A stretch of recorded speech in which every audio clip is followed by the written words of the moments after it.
Baltimore, today marks my one-year anniversary in office. Together, we have made great strides over the past year and positioned our city for the continued. Baltimore, today marks my one-year anniversary in office.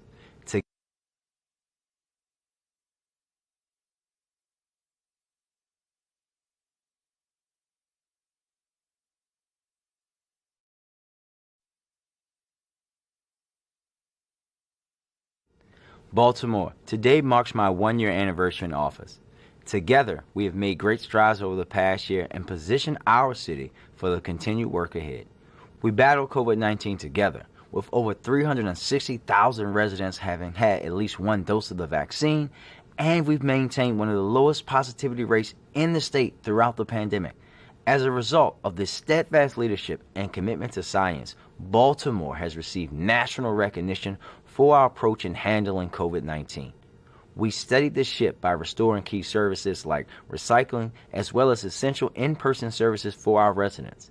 This work continues as we install the technology necessary to allow for hybrid meetings as we prepare to safely reopen the doors of City Hall to the public. And while I've effectively used this past year to lay the groundwork for a better future, I also took immediate action to aid Baltimoreans across the city. Reducing gun violence, Baltimore's longest-standing public health crisis, remains my top priority.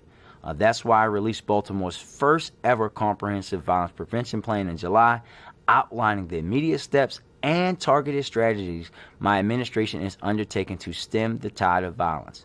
This year, our focus was on building the foundation, and we are preparing to take this work to the next level in 2022, accelerated by a $50 million investment that will help the Mayor's Office of Neighborhood Safety and Engagement implement our group violence reduction strategy, where we intensely focus on those most likely to be the victim of gun violence through not only law enforcement, but also employment programs, housing, and other services.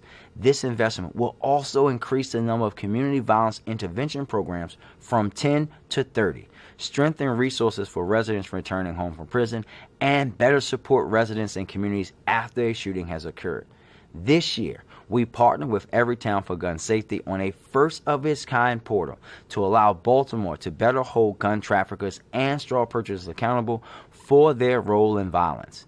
And in an effort to end the finger-pointing and focus on the work of collaboratively saving lives, my administration stepped up to the plate to reestablish the Criminal Justice Coordinating Council after it was defunded at the state level, immediately strengthening coordination and communication across federal, state, and local public safety agencies in the fight against violent crime. We established a citywide 911 call diversion pilot program to divert appropriate behavioral health calls to trained professionals, allowing police to focus their attention on violence.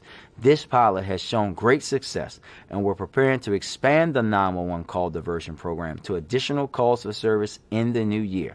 We also secured enabling legislation to bring the Baltimore Police Department from state control to local control, work that's underway as we work to get this matter on the ballot in 2022.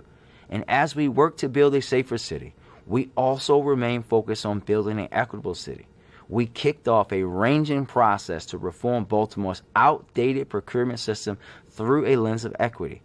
Baltimore cannot be the best version of itself until it does business in a 21st century way, recognizing the value of local, small, minority, and women-owned businesses.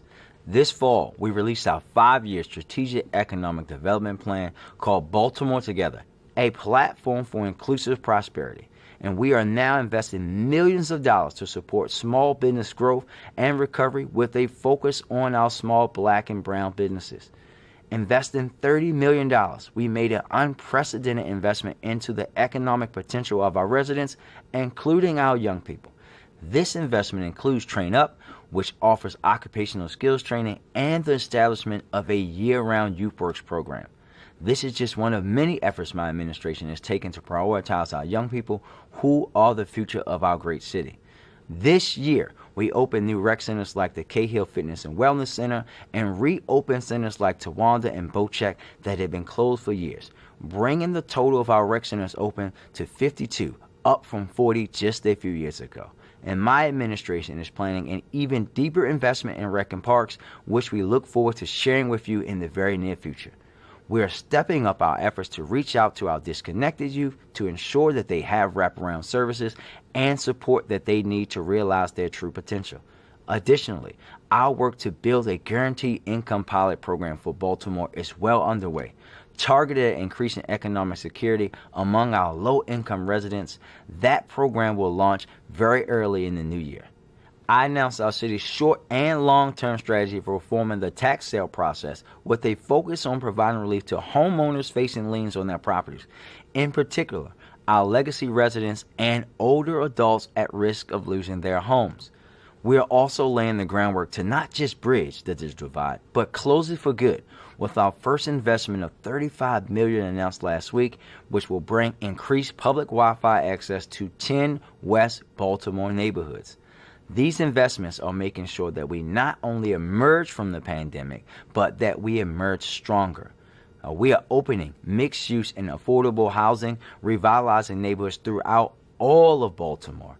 And as we consider strengthening our downtown corridor and our incredible neighborhoods, our vision is focused on inclusive and sustainable economic growth. This year, we made more funding available to community land trusts, which create long-term affordable housing opportunities, as well as to our older adults seeking to age in place with dignity. My administration has also been focused on building clean and healthy communities. This year, we restarted bulk trash pickup and got back out into our neighborhoods for our regular cleanups. And right now, we're distributing recycling costs to our residents. This is about building a city long-term Baltimoreans can enjoy and thrive in by building an effective and equitable city government, the very thing that will also make our city attractive to new residents and new investment. This is the work that we have to remain committed to for the long haul, and as your mayor, you have my commitment. We must show progress over time and provide a way for residents to regularly follow along with our work, not just report on what we accomplished when we are done. Thus, as we reflect on the past year and look ahead, I am very excited to share my action plan with you. This is the culmination of months of diligent collective work, building on the efforts of my transition team and working in partnership with city agency leadership. I am very proud of the roadmap that we have created for what we will achieve together through the rest of this term and beyond. Similar to the 100-day tracker we released in February, this tool allows you to see the goals my administration is committing to making significant progress on and accomplishing over this term, organized by our 5 core pillars: building public safety, prioritizing our youth, clean and healthy communities, equitable neighborhood development, and responsible stewardship of city resources. You can follow along with the status of our actions as well as key performance indicators for each goal. I strongly believe that to make progress, we must set ambitious goals and work every day to achieve them.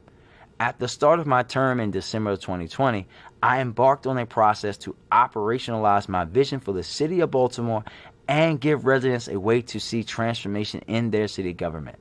My action plan builds on the thorough work of my transition team. More than 250 committed Baltimoreans, including young people, community advocates, business leaders, current and former government officials, artists, and academics who generated clear recommendations for change and progress in Baltimore. That transition report was taken up by my executive team and agency leaders who considered how to bring those recommendations as well as other improvements to life. This action plan seeks to establish measurable goals and intentionally reverse course from outdated policies and strategies that have not yielded results for Baltimore. As a part of my commitment to transparency and accountability, the plan will be updated quarterly, allowing the public to hold us accountable to progress on the ambitious goals we are setting out to accomplish. You can see the action plan at mayor.baltimorecity.gov/tracker. I invite you to follow along with our progress and hold my administration accountable as we prove that a new way forward is possible for Baltimore. I look forward to working with you to build on the foundations that we've set over the past year and transform Baltimore into the stronger, better, safer place to live that we all know it can be. Thank you.